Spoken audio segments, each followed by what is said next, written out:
With Kwanzaa just days away, some show some love for the African American celebration by taking a look at The People Remember, a new book that illustrates the holiday's extraordinary significance. The debut picture book by the New York Times bestselling author Ibi Zoboi takes readers on a journey through the 7 core principles of the holiday. With the use of words and artwork by acclaimed illustrator Loveis Wise, Zoboi shows us that our roots are not just sowed in trauma and suffering, but in communal remembrance by way of rich storytelling and unrivaled community building.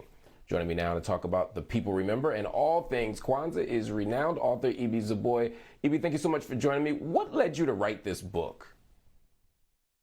Well, I've been celebrating Kwanzaa since college. My college professor was a former member of SNCC, the Student Nonviolent Coordinating Committee, and I believe she was also a Black Panther Party member.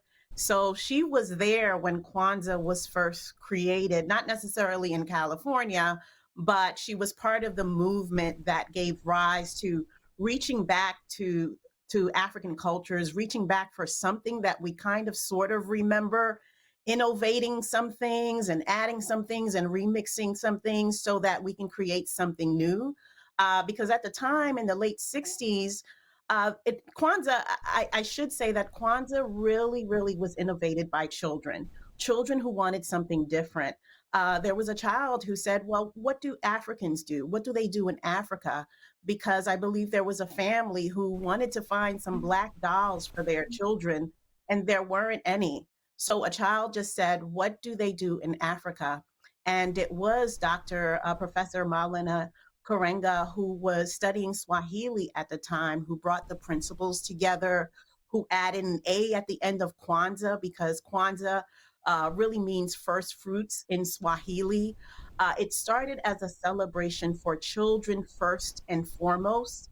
And it was the children and the community who kept it going for years and years and years. Some people may say that, well, Kwanzaa kind of died down maybe in the 80s and 90s, but I don't believe that. I truly know that there were small communities who kept the tradition going, who added some things, who took away some things. But Kwanzaa is here and it's here to stay. And the people remember what it does. It encapsulate 400 years of Black American history or the history of Africans in America into about 2,500 words. And it's illustrated by the brilliant Loveis Wise. And I needed to tell the story of us through song and poetry so that it can be recited every year and throughout the year. You know, one of the things that's beautiful about the book is that you're able to balance making something that is enjoyable for children, but also something that adults can learn from. How'd you strike that balance? Well, that's part of our oral tradition, Mark. We've always been doing that. Around the world, there are children who don't have access to history books or textbooks. How is it that they learn their history? How is culture and tradition passed down? It's through song, it's through poetry, it's through the oral tradition. It's also through dance and music. This is how we preserve memory. So while this is a book and this is a picture book, I am pulling from the oral tradition. I'm pulling from lyricism and rhyme scheme and the way that we are able to just compact our stories and our history into song. And basically that's what we've always been able to do as a people. We innovate, we remix, and we continue our story through different medium. And the people remember, you take us on a journey about the importance of Kwanzaa. How does this book reflect your own journey? I mean, you're a Haitian American who went from being ridiculed over how you spoke English to becoming, an authority on so much and a best-selling author and just one of the most important writers of your generation. How'd you do it? You know, Mark, American history is tied to Haitian history. I can say so much about how America would not be America without the Haitian Revolution. And I'll just add that, research the Louisiana Purchase and Napoleon being defeated by being obliterated by the Haitians during the revolution. So as a Haitian immigrant, you won't know that I'm an immigrant unless I tell you. So because of that, as a Black person in America, I am inheriting the legacy I am inheriting the history of Africans in America. My children are inheriting that legacy. And in fact, my partner, my husband, is half West African and half Caribbean. He was born in Cleveland. Our children were born here. So they represent the African diaspora. And I started celebrating Kwanzaa and continue to celebrate Kwanzaa because it's one cultural tradition that embodies and encompasses our story as a people in this country. The beautiful illustration. I mean, Loveis Wise did their thing. It is Yes.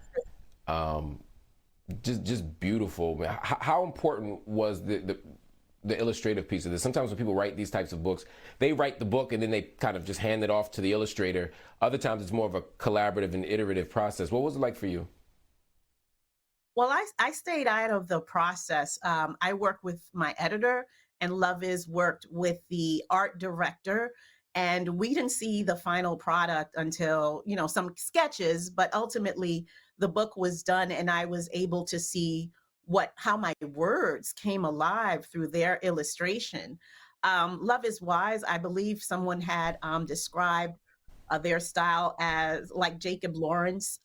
Their images, their characters are larger than life. And I think it worked perfectly with the people remember because I am telling the story of how larger than life Black people are in this country. Our contributions, our histories, our stories take up so much space in this country in the same way that Loveis's characters take up so much space on the page. And there's so vibrant. You could see the quilting patterns, the colors, just the faces of the people really come alive. And this is an intergenerational storybook.